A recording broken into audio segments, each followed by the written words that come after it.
record the program, but I want to start by thanking Tin Mountain's Nature Program Series sponsors, and those are White Mountain Oil and Propane, Hancock Lumber, and Ragged Mountain Equipment. So I do want to thank them for their financial support that allow us to put on these programs. I also want to thank all of you who are tuning in right now, who are current members of Tin Mountain Conservation Center. Again, your membership dollars go to supporting our mission and helping us put on these programs. So thank you to all of you who are current members. If you're not a current member, I would encourage you to visit our website, tinmountain.org, and in the upper right corner, there is a support us tab, and there is membership information there. And if membership is not the right thing for you at this time, there is also an option there just to donate to our nature program series. So those are fabulous ways that we appreciate our viewers supporting us. In addition, I do want to just mention a few of our upcoming programs that we have. So actually, when I look at these dates, they seem so far away, but March is shockingly right around the corner. So we have on Wednesday, March 2nd, we have our March Environmental Book Group meeting. That's virtually at 4 o'clock, and we will be discussing our March read, which is Fuzz, When Nature Breaks the Law by Mary Roach. A great read, and you can join us even if you haven't finished the book, or even if you haven't started the book. You're certainly welcome to join us. And then the following evening on Thursday, March 3rd, we have Patrick Tate from New Hampshire Fish and Game, who will be presenting on the current state of the New Hampshire beaver population. So not a program that we've done we haven't done that program in quite a while. So an update on New Hampshire's beaver population. And then the following Thursday, March 10th, we have Steve Anglers presenting on his book, Fishing New Hampshire's Secret Waters. So some cabin fever, fly fishing to get folks ready for spring. So lots of great programs coming up. You can find more information about any of those programs on our website, tinmountain.org. But tonight we are very excited. This is a program that we had put on back when we were in person a number of years, several years ago, and it was really well received. And we have received requests to do it again. So we are very pleased to have Dana and Bob Fox here presenting on crows and their winter roosts. And as Dana gets set up, if you haven't, just a reminder, if you haven't joined us for a while, or if this is your first time and you have questions, the best way to ask those questions is to type them right into the chat feature at the bottom of the screen. I'll be monitoring that during the course of the program. If it's an immediate clarifying question, I will jump in and I can ask that of Dana. Otherwise, I'll hold off and read through those questions at the end of the program, at which time, after which you're also welcome to unmute yourself and ask any questions directly of Dana and Bob. But with that said, welcome. Nora, thank you ever so much, and thanks Tin Mountain for inviting us. It's always a joy, and we now feel that we have so many friends within Tin Mountain, and we look forward to almost having a social gathering as well as a intellectual stimulating evening there. But tonight we really want to share with you some more recent pictures and some more recent research that we've done on the crows of winter. These are corvids during COVID. I must say that I have slipped in my pronunciation of the dreaded virus, and I always am calling it COVID. That R slips in very easily from someone that grew up in Massachusetts. But tonight we're on our way, and this picture of Bob and I totally masked was actually taken by Charlie Nims. So it has great significance here, and Charlie's in Colorado at the moment, but we wish him well. tonight, just to start with a bit of humor, do you know the difference between COVID and COVID? Fever or feather, cough or caw, shortness of breath or shiny things? And then, scientifically, a raven has 17 primary wing feathers, the big ones at the end of the wing. They're called pinion. A crow has 16. So the difference between a crow and a raven is only a matter of opinion. Tonight, our goal is to share with you our observing of the crows and to share the study and documentation that we've done of their staging and roosting winter behavior, and to share this experience with all of you. Tonight, we'll give you a little bit of crows in art, a bit of the dialogue on corvids themselves, some major features, crows in Massachusetts from some data in terms of the growth of the various populations of the two crows and our history, and then the Lawrence crow roost. You can see some of the earliest pictures that we found came from Alexander Wilson. In fact, his first picture here of crow, he actually called it the Corvus caron, which is the European crow. It had not been described yet, and he just gave it the wrong Latin name. But he was the first to describe the fish crow in 1812. And then along came Audubon with his American and fish crows, and Fuertes, another famous painter, quite dramatic pictures of crows a little later on. And Van Gogh amazingly had crows over wheat fields. Look at the difference in the way crows are being depicted. And Winslow Homer in 1893, had this fox hunt with the crows over the fox. Picasso in 1904 actually had the woman with the raven.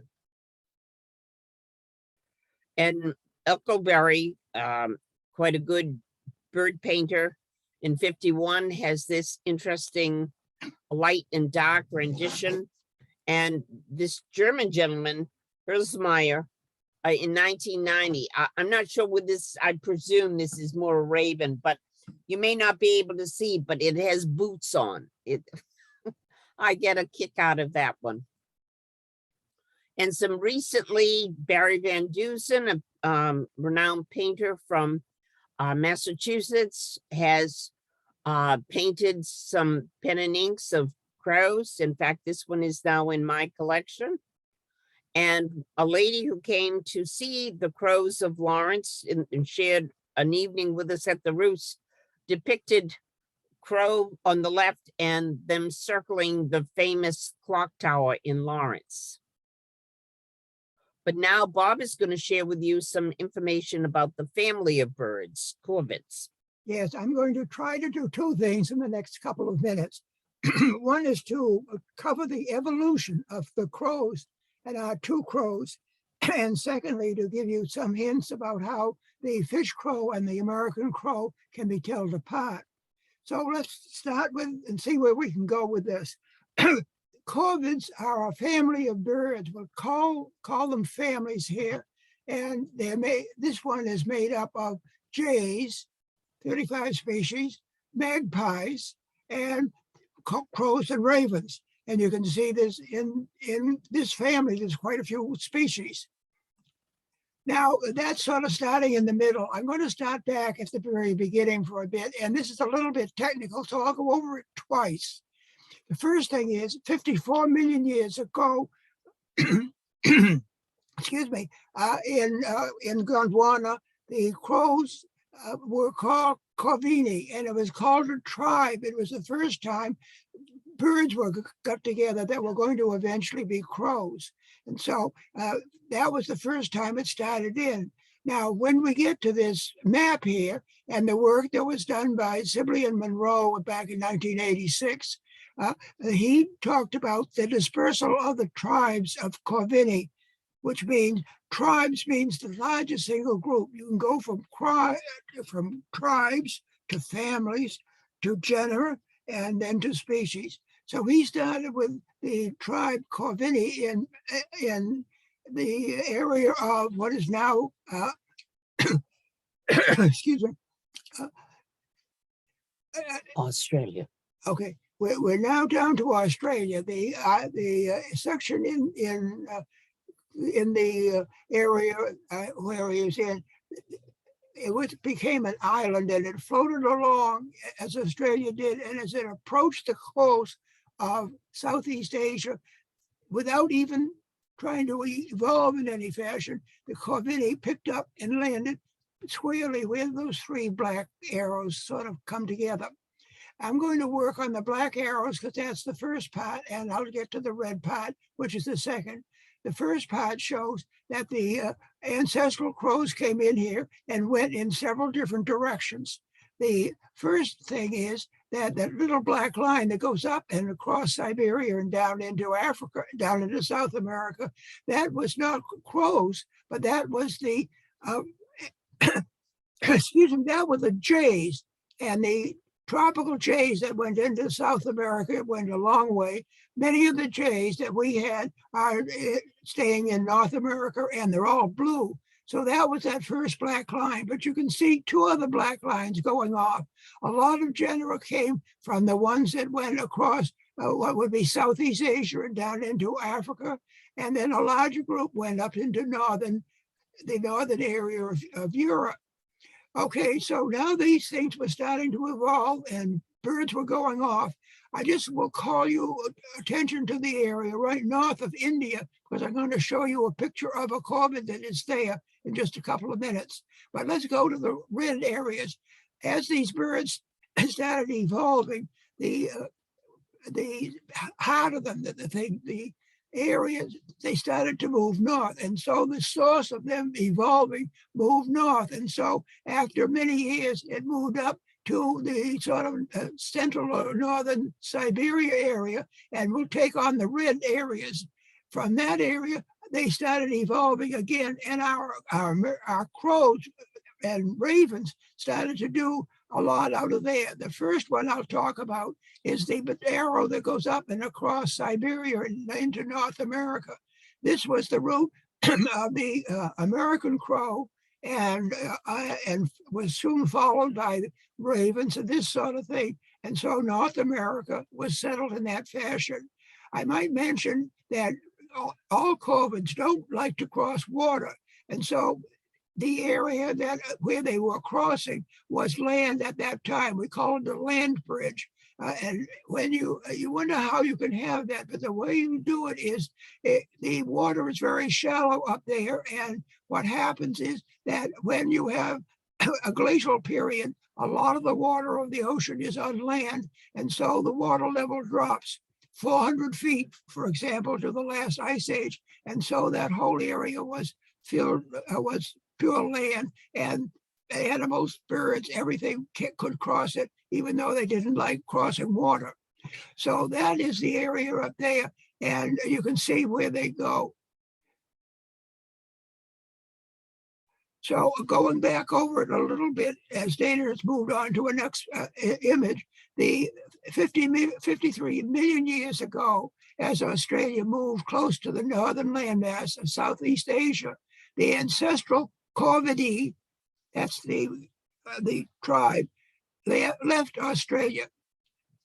So the next date is 20 to 30 million years ago. And that's when one of these ancestors, the family of corvids, started to get going. We're down into the forwards, and we had shown some pictures, and that started involving Southeast Asia. The first birds out of there, as I said, were jays, but magpies, and then eventually crows.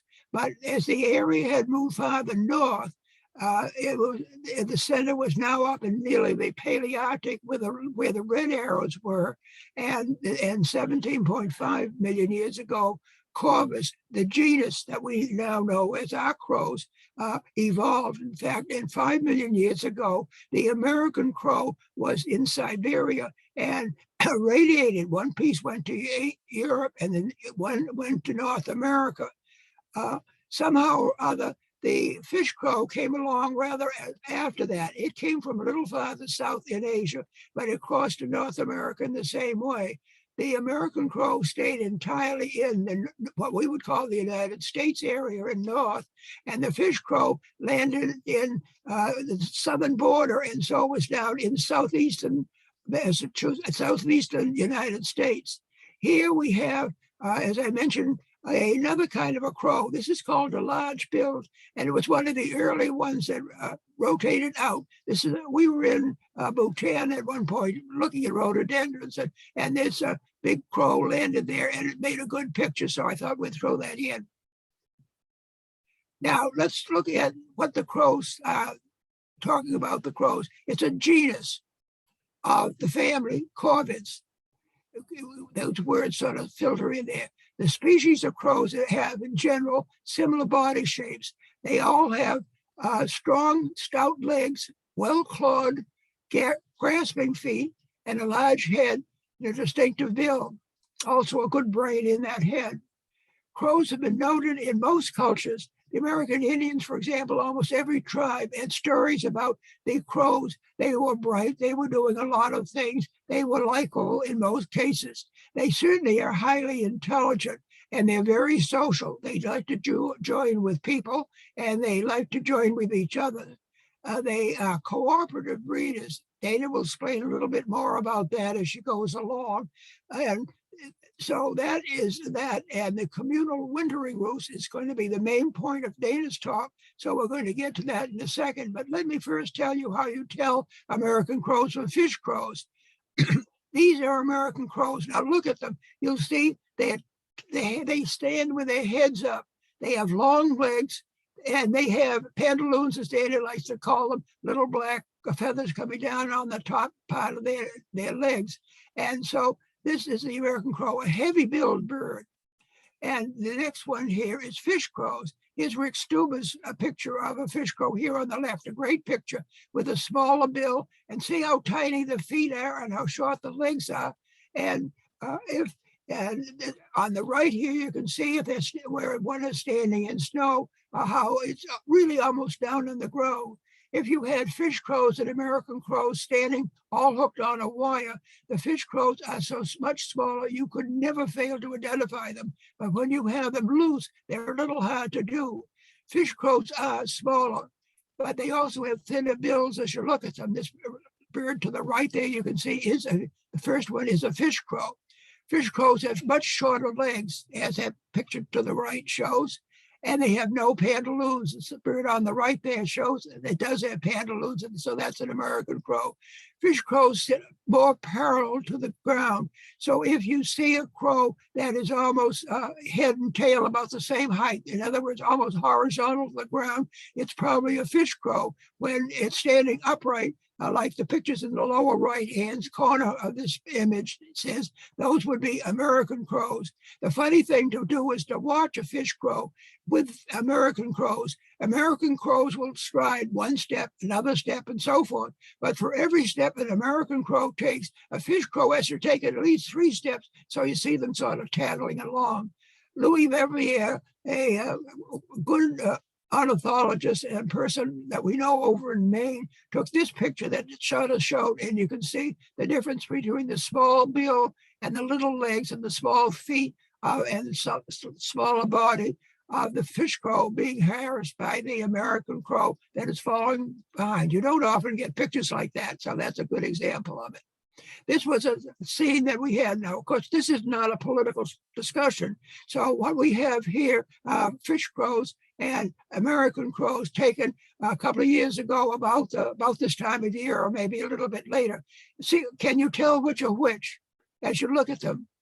See the couple of American crows that are here, standing quite upright and are big. And you see over and back of them, those little almost horizontal birds that are the fish crows there. And as you get down into various other things, you can probably start figuring out which is fish and which is American. Easier to do than you might think. You don't have to hear them, although people used to say you could only tell them apart by sound. Now Dana's going to take over and tell you some more about them.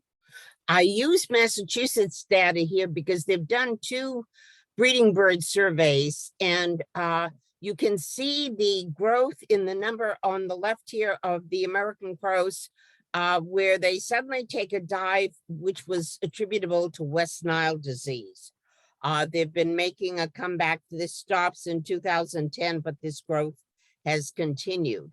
Over here for the fish crow, you can see there were practically none in 1970, and they're growing leaps and bounds, and it's just amazing to see how quickly they're spreading up into New Hampshire and Maine. They're really on the move. They often move up the river valleys. And here's some CBC data, again showing this drop due to West Nile for the American crow.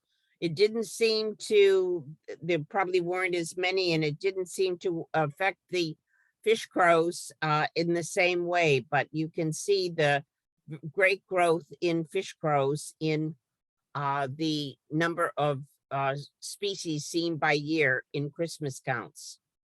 Now, here is a New Hampshire story, one that I love. I've been looking for years to see migration of crows.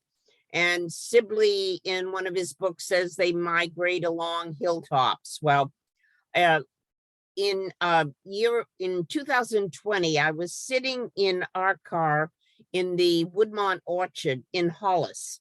Bob had gone there to see that wonderful bird that was found by Susan Ridgely, the long spur, and I had just broken my foot. So I said, well, I'll wait in the car to see if you see it. And I was not supposed to be walking. But all of a sudden, up from the eastern side of that road came hundreds upon hundreds, a steady stream of migrating crows. And Wayne Peterson, a great friend in Massachusetts, pointed out to me that Mount Wachusett Mountains Hawk Watch, that actually reports on non-hawk birds as well, had recorded a large number of crows that same morning. I contacted them, and can you believe there's just about 30 miles between the orchard and Mount Wachusett. Crows fly about 30 miles an hour, and that seemed to be the fact that I saw them here, and then they were being seen down here at Mount Wachusett. This year, on October 24th and 27th, Susan Ridgely saw, amazingly, hundreds of crows migrating over the same spot. Just serendipity, but quite amazing. Now, hopefully this will work for us. I had, with Bob, been listening to these crows in the roost and coming into the staging areas, and heard this sound. I couldn't find it described or recorded in any place. I played the Macaulay Labs, hundreds of them. I don't know whether you can hear it. Well, that was recorded in Lawrence. Over here in Newburyport. Dana, we can't hear it. You might need to, with Zoom and audio, when you choose to share screen, there's an option at the bottom that you have to click to. Okay. All right. Well, they make this sort of bugle-like call. And it was fascinating to me because I couldn't find it described. I contacted John Masloff, who's a famous crow specialist out in Washington State. He'd never heard of it. And the next thing I know is that I contacted Kevin McGowan, who also is a crow expert in Ithaca. Sorry. And Kevin said that until he moved to Ithaca, he had never heard it, and he didn't even know what it was. And he kept listening and finally figured out it was a crow. And he thought it was just something that was local, but he was fascinated to find out that that same bugle-like call is being heard as far east as the Atlantic Ocean. So we've been supplying some information to the Macaulay lab there at Cornell so that we'll hopefully get more and more recordings of this. But it is intriguing to get to this. What is a communal winter roost? We're going to now focus on the roosts. And why would they roost communally? A communal roost is clearly when there are a large number of birds that are getting together in the winter. And people are speculating why they do that. It may be to learn in the evening where the other members of the roost had good food supplies that day. It may be to avoid predators. The most feared predator of crows, American crows, in the roost is the great horned owl. And in fact, we know that that has actually driven crows to a different location this year because it found the roosting spot that they were in, and the crows just abandoned that area. And also it may be because they can get some warmth, they get protection from one another. It's really fascinating to see how this particular habit actually evolved. And there is a great deal of history of crow roosts back to the late 1700s. Some of them were enormous, hundreds of thousands of them. And but by the 1970s, the roosts had moved into the cities. It was so smart of the crows because they didn't allow shooting in the cities, whereas in the communities, the crows were rather out in the rural areas, they were sitting ducks. And there are stories of people going in at midnight and shooting crows all night long for no reason. They weren't eating them. It wasn't a food supply. It was just so cruel by my looking at it. But it really is fascinating how they now have moved for the most part into cities. There's a recent study that has shown quite a bit of light on the roosts. This one is in Utica, and they use satellite telemetry, stable isotopes, and molecular markers to trace and find out statistics about the crows. They found that the resident crows, those that remained within 16 miles of the breeding of where they were wintering, they also found out about the migrant crows, and they found that they migrated as many as 493 miles north to nest, to the north and to the east. And they estimated that 80% of the crows in this roost were migrants. And how did they do that? They put satellites on them, and they found that this one resident crow that they were able to tag moved over to Clinton and actually nested there. But this is the route that it took back and forth to the Utica roost. Whereas the ones that were migrants went from Utica all the way north of Quebec. You can see 5 different birds that they had, and they were all over that area from Montreal to Quebec and one further north. So it's clear that within these roosts, there are both resident birds, ones that have come from relatively nearby, and ones that have come in vast numbers. They also collected feathers from underneath the roost, and they examined those feathers to find their deuterium levels. And that's how they calculated what percent of the crows in the roost were actually migrants, because the deuterium levels correlate negatively with breeding latitude. And you can see in this graph, they were able to show that the majority of the crows were from a more northeasterly latitude than the majority of the feathers. So the history of the crow roost, it was first recorded in Bird Observer, a Massachusetts publication, about them staging in 1989. And throughout the 90s, it still was reported. The first fish crow was reported there in the winter in 1994. And they were all around the Merrimack River in the city. We visited the roosts each winter since 2013.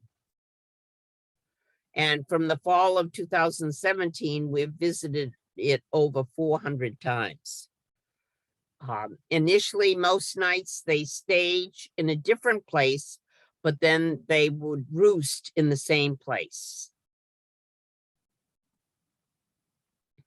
So here's a map showing Lawrence here in the center, and it's a map that has a 20-mile diameter, and that's about the distance they think most of these crows would come in from to come into the Lawrence roost.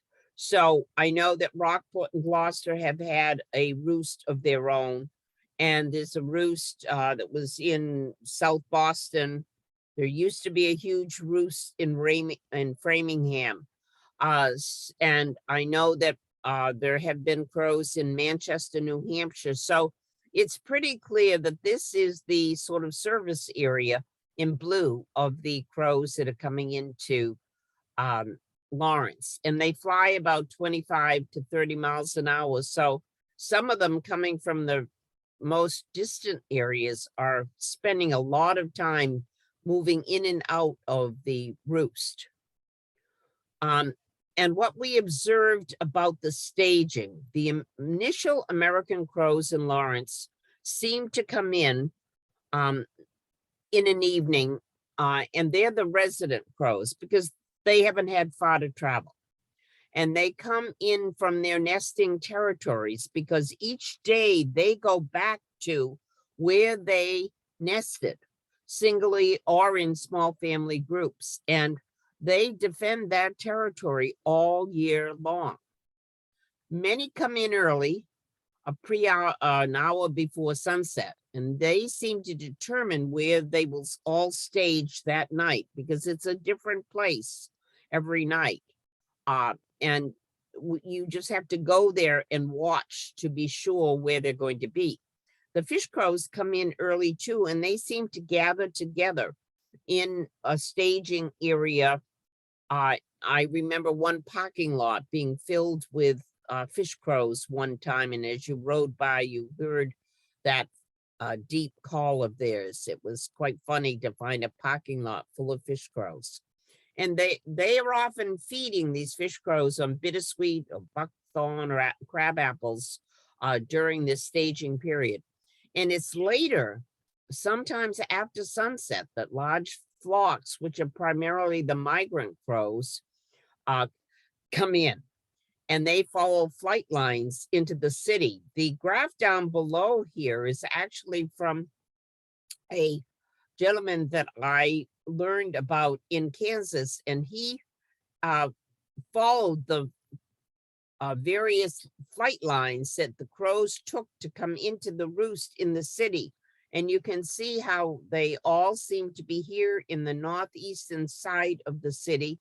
And they were very distinctive routes, and was fascinating talking to him about his research on his flight lines there. We know that in Lawrence, the large flocks of migrant crows come in November, and they come in from the east. And then they begin to come in from the southeast. In December, there are large flocks of them, but they come in, and they're coming in from the west. And both the western and the eastern flocks seem to follow the Merrimack River.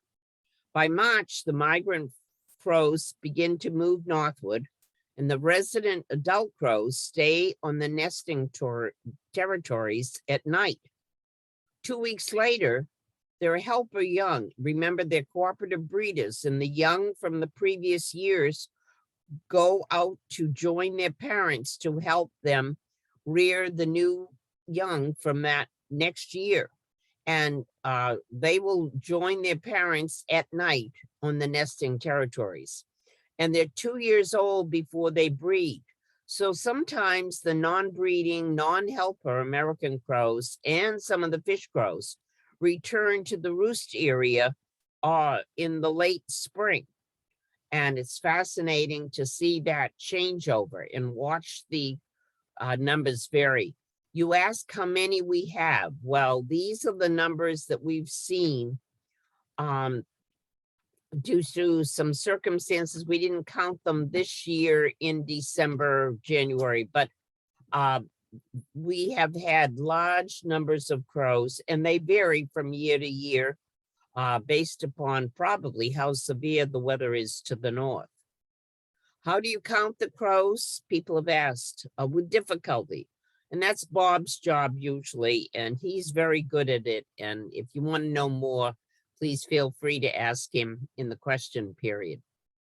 And the thing that has absolutely surprised us over and over again is that the crows suddenly will leave where they roost from October, November, December, and the end of December or in January.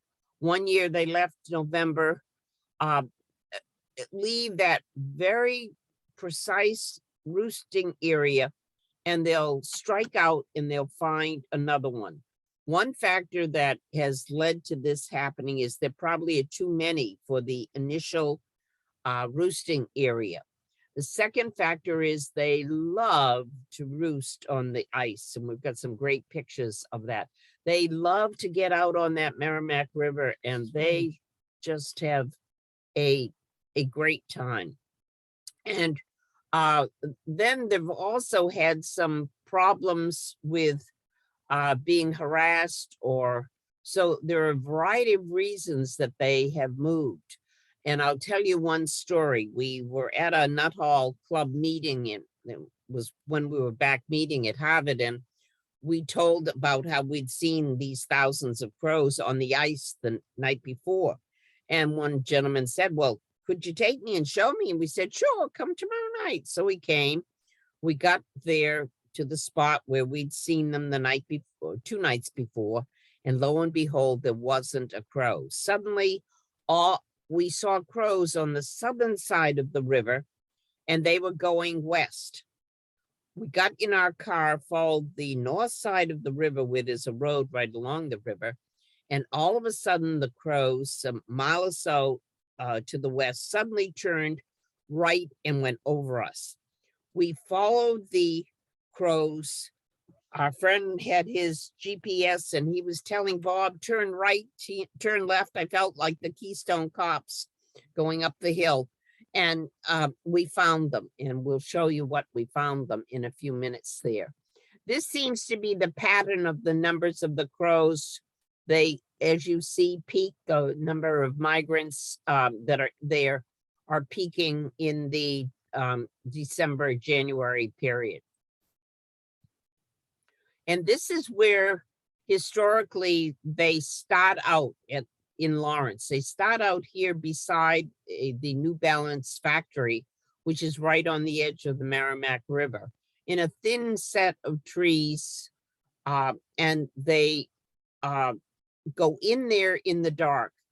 And once they begin to move, we found them moving over here to the Pemberton Park, and then out onto the ice. That was the pattern we saw that first year.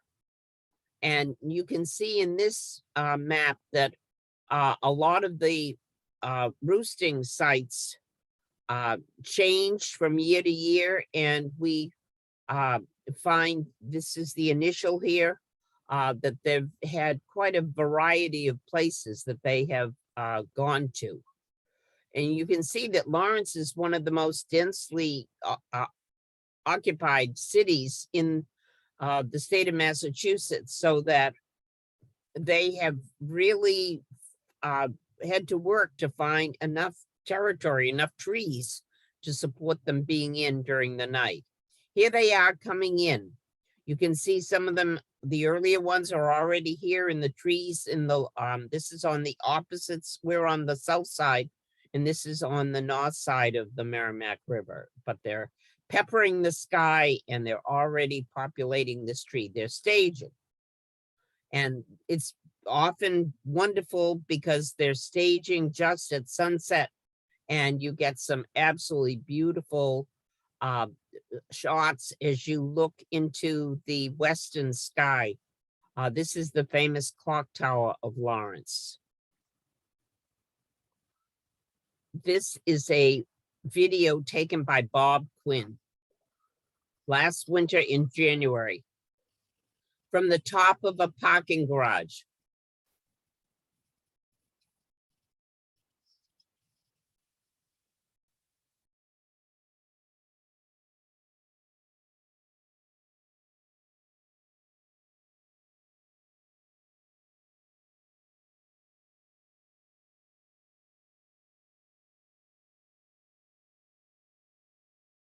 There were some, oh, wrong way. Here is some others at sunset. Here they are in their staging. This is getting late now. You can see there's some artificial light. The lights are on in the north side of the river in this apartment building.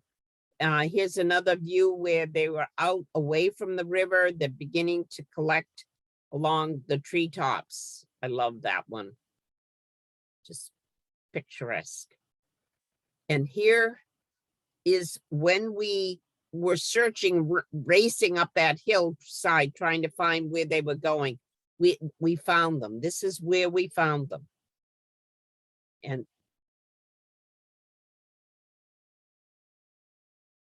just breathtaking. We're in a cemetery, one of the few places in the city where there is enough space for them that they found. Just amazed me. It just, all those crows.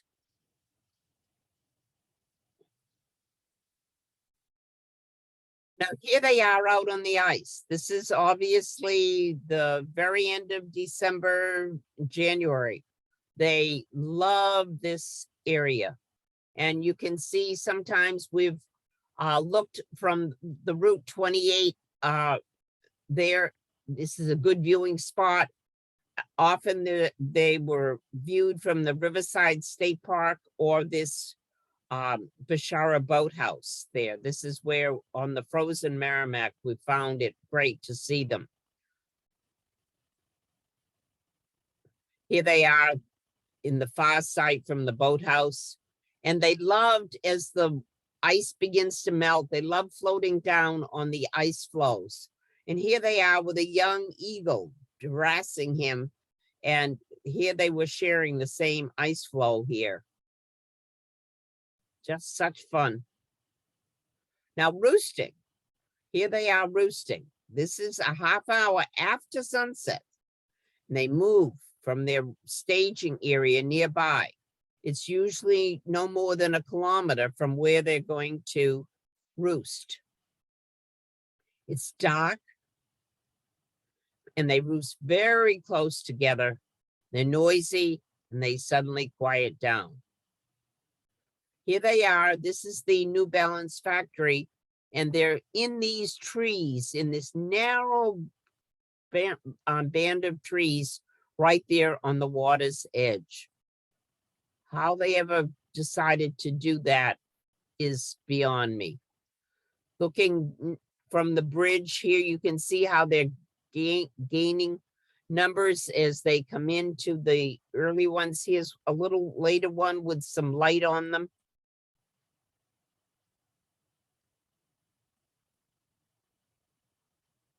Now this is from the cemetery. This is when they're beginning to roost in these trees at the cemetery.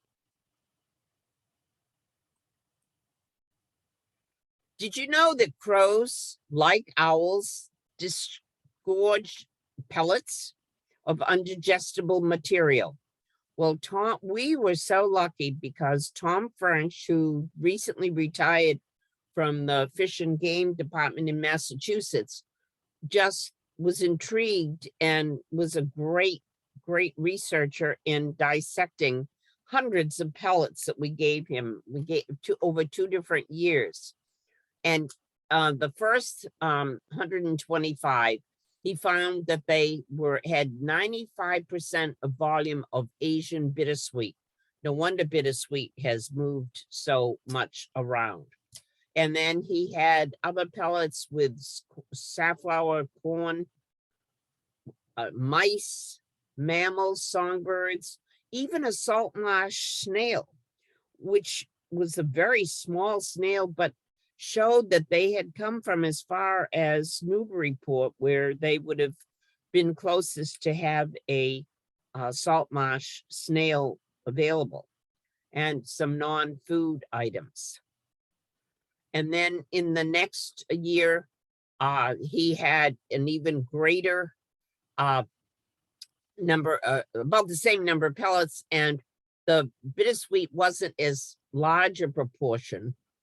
Staghorn sumac was actually bigger, but it just is amazing to me the number of things that they had digested and were picked up in these pellets.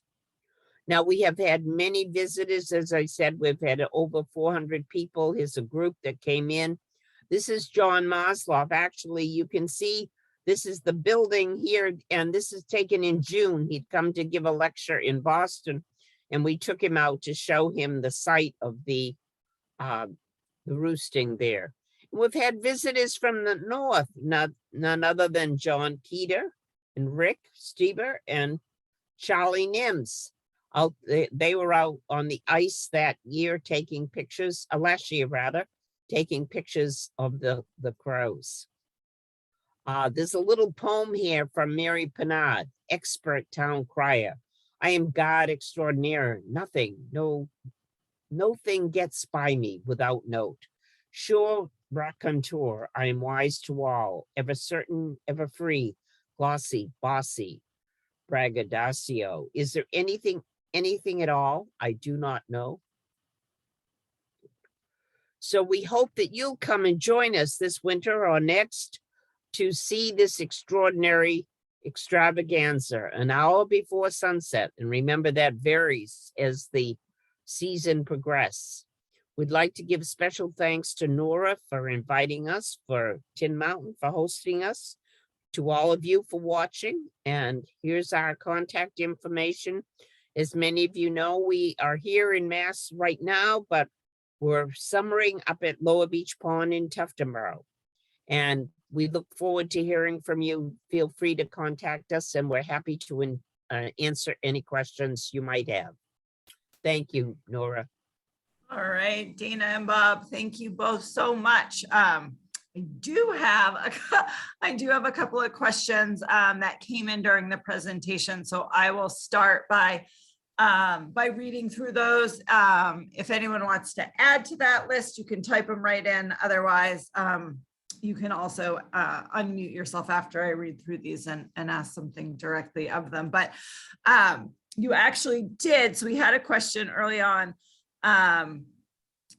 about Corvid in about West Nile virus. And you did, I know in in the population graph of Massachusetts, you showed where it had taken a hit with West Nile and where the population was coming back up. But the question was, from Rick, that it was that, as you noted, it was a big problem years back, but have heard little in the recent years. Do you know? They seem not to be being hit in large numbers. I'm sure that they're still susceptible to it there, and it hasn't gone away. But we do not know of any vast numbers that were struck like it was at that time in '99. Mm-hmm. Okay. So another question is, are crows still legally hunted in Massachusetts or New Hampshire? Yes. In fact, Kurt Dawsey, who is down there, professor at UNH, posted he'd seen a pile of dead crows in the fields around UNH that he walks in regularly. And I contacted him, and he thinks that the pile was just left there, and it probably was by people who had been looking for geese to shoot, and there weren't any geese, and so they just shot at crows. In the old days, they used to have a bounty on crows, especially farmers that thought that crows were eating their grain. And I'm sure they were eating corn at some point. And so they would have a bounty. And so people would go out and hunt them at night, just go into a roost and shoot them down and bring as many crows as they could. And they got a couple of dollars a bird. And so that's how they were making some money. Not a good idea, but that's what was going on. What about ravens? Do you know, can you legally hunt ravens here in New Hampshire or in Massachusetts? I know that a raven was thrown at the people looking at a dead raven at the trying to see the Stella Sea eagle the other day, and I believe it's the same as the crows. I will get back to you on that. Okay. No, please note who asked that so we can. That's Mr. Stieber asking that question. Oh, all right. So you know how to get in touch with him. So, and another question for him is, do you know if anyone is nano tagging these the crows in that you've been visiting? We had hoped to do that with our crows. I do not know anyone. I know that study that was done in Utica where they were tagging them with satellite tags, but no one locally is tagging crows. It sounds simple, but those things are expensive. And so part of it is to have enough money to to put monitors on 20 or 50 or 100 crows. That's what would really be needed to track them down. They're getting cheaper and they're getting better. And so it will probably be a day where we can afford them, or someone may give us a grant for $50,000 and we'll go out and have a good time. Catching them is not easy. We were out with John Mosloff where he was trying to catch ravens in Washington State, and they are very, very smart. And we thought we had someone ready to do it, and then COVID came along and they weren't able to do it last year. And so we're still, that's something that we hope we can still raise some money to do. What you have to do is have some bait and set up a bow trap that is flat on the ground, and then it can be triggered from a distance, and it'll go over the crows, and it has to go over them fast, but not damaging them at all. And it probably would trap one or two. But once you do that, you're out of the way, and you probably can't use that site again, because the crows will remember. Crows remember up to 13 years. Maslow has a story that said he would dress in a like a Halloween outfit, and when he was banding crows and this sort of thing, the crows remembered it, and every time he would go out up to 13 years, they would bob him. He would go out the same in just regular clothes, and they never paid any attention to them. So they do have good memories, and they don't like to be trapped. Even the young of these crows that had never seen, it was a Neanderthal mask that he had, and even young that had never seen him had the story obviously passed on from their parents, and they reacted similarly. We don't know how communication is done, but we believe that it goes on. Food, where did you get some good food yesterday? What are you doing? How are you doing it? And as well as some of these sites of what is a dangerous place to be. They do communicate in some fashion. We don't know exactly how that's done. All right. So another question that came in, when you were talking about the crows staging before they come into roost, there's a question as to why they stage in different areas before roosting. I suspect it's to protect themselves from harassment. They were persecuted so out in the rural areas earlier on. Now, we've heard a couple of shots in Lawrence, a couple nights, not often. And crows, and particularly large numbers of them, are not looked upon very favorably. Fortunately, most of the time in Lawrence, they've chosen places to roost that aren't in people's neighborhoods, in around houses. The site there at New Balance, and they have found a site to the west of the 495 bridge the past couple of winters that they liked, up in the cemetery, etc.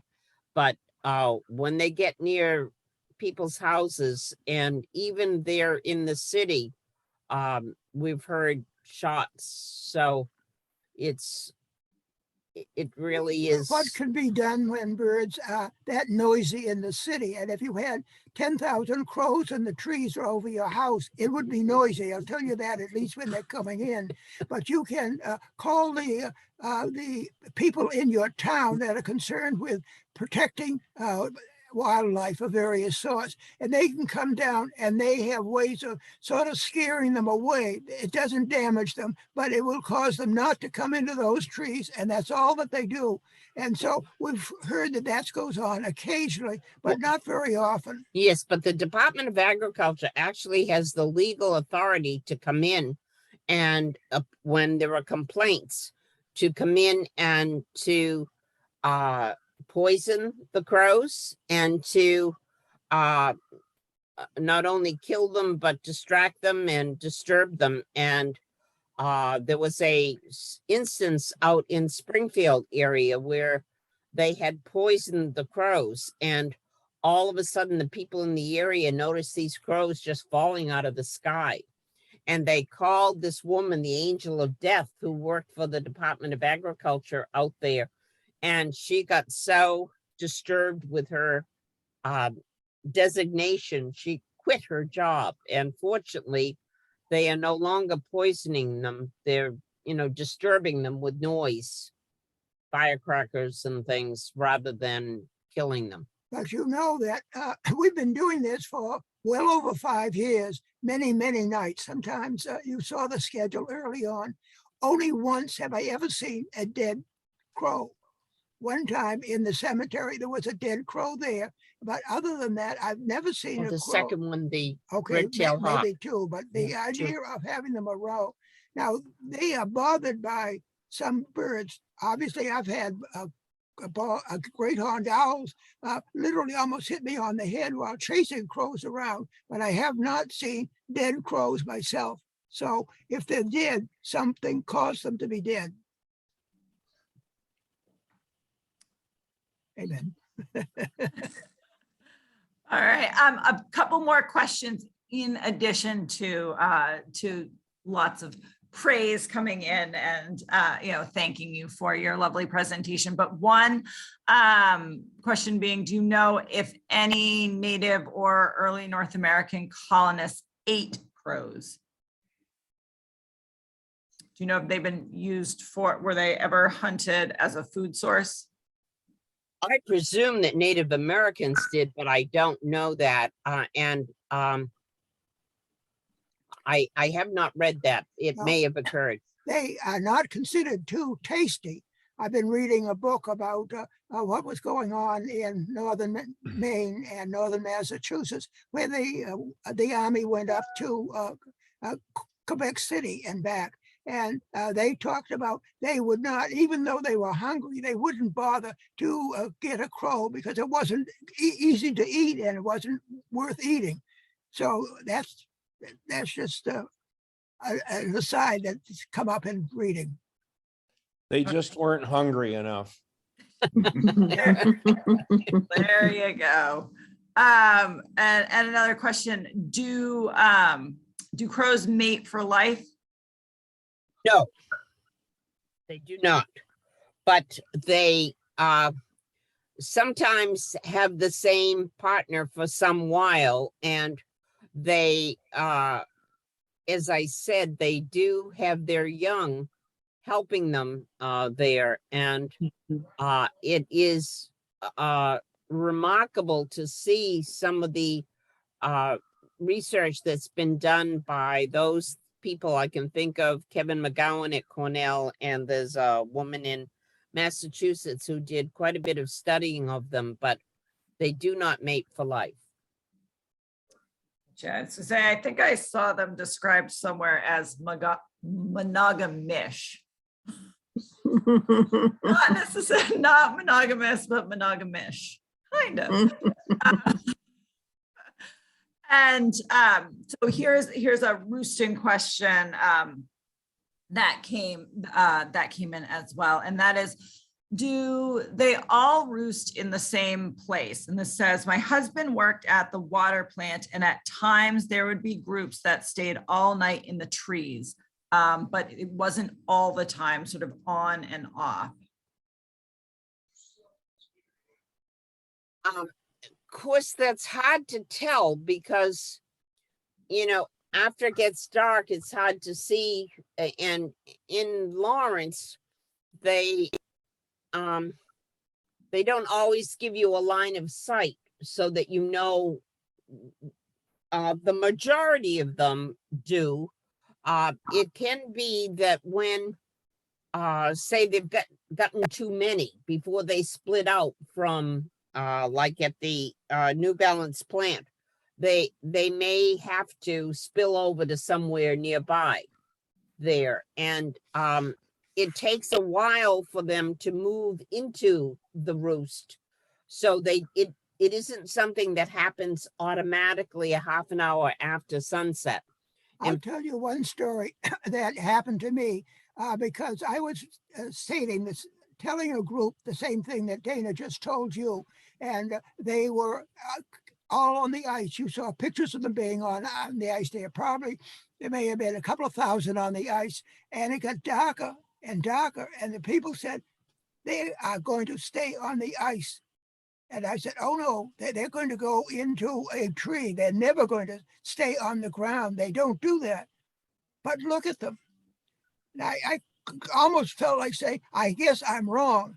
But what I did, I left at about 6, and at 8:30 that night, I came back, not a bird on the ice, but 2,000 was sitting in the trees right side of the river. So that's for what it's worth.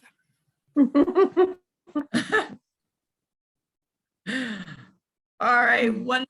That Dana and Bob, that is the end of all the questions that came in through the chat.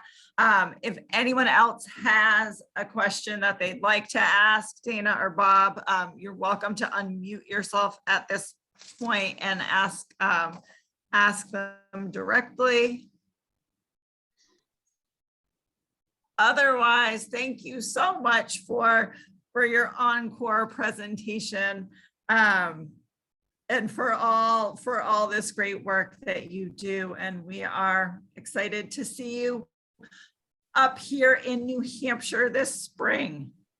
Wonderful. Well, I thank you ever so